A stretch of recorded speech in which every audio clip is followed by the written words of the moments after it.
Hi, and welcome to this episode of On the Money. If you're a foreign owner of residential real estate in Australia, you must lodge an annual vacancy fee return with the ATO. If you either made a foreign investment application for residential property after May 9, 2017, or purchased the property from a developer after May 9, 2017. If your land has a residential dwelling on it, you must lodge your vacancy fee return within 30 days of the end of each vacancy year. The vacancy year is usually the 12-month period from the anniversary date of settlement. It is unique to each dwelling held by you. It is not a calendar year or a financial year. Australia's manufacturing sector contracted for the first time in over 2 years in December, adding to concerns about the broader economic outlook in early 2019. The Australian Industry Group's Performance of Manufacturing Index, or PMI, fell to 49.5 last month in seasonally adjusted terms, down 1.8 points on the level reported in November. It was the weakest result since August 2016. The PMI measures perceived changes in activity levels across Australia's manufacturing sector from 1 month to the next. Anything above 50 signals that activity levels are improving, while a reading below suggests they're deteriorating.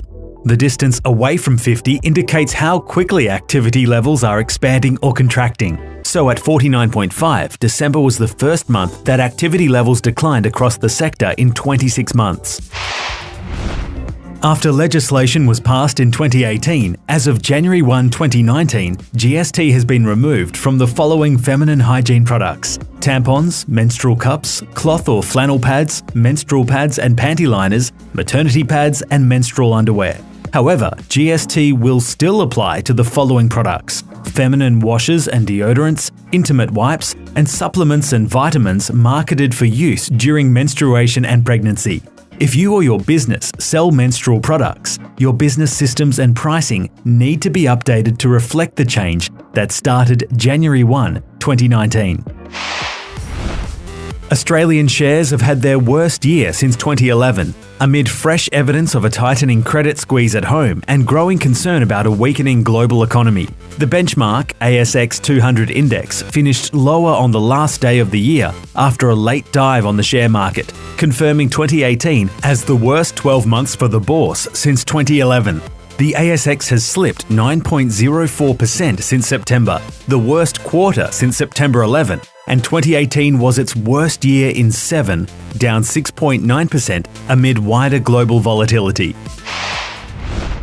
As of January 1, 2019, new credit limits will be based on what you can afford to pay over a 3-year period. The new regulation announced by ASIC on September 5, 2018 aims to help reduce debt traps when you apply for a new credit card or credit limit increase. As well as considering your income, the 3-year period must factor in the card's fees and the highest applicable interest rate, which is usually the cash advance rate. It also must consider the potential costs you'll face from other cards or loans.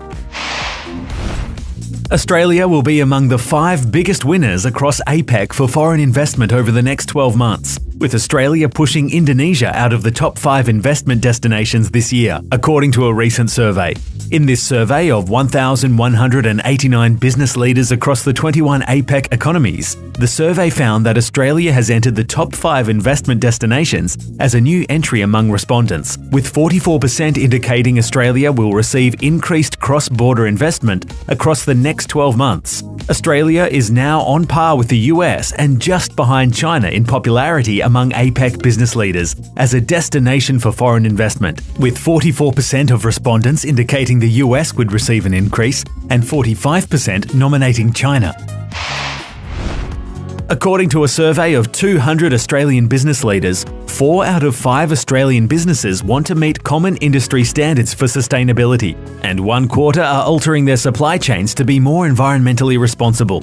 The results show 2/3 of business leaders believe environmental factors are the most important operational issues facing their business, which is why many of them are making changes to their operations and supply chains. In many instances, these changes also produce financial benefits too.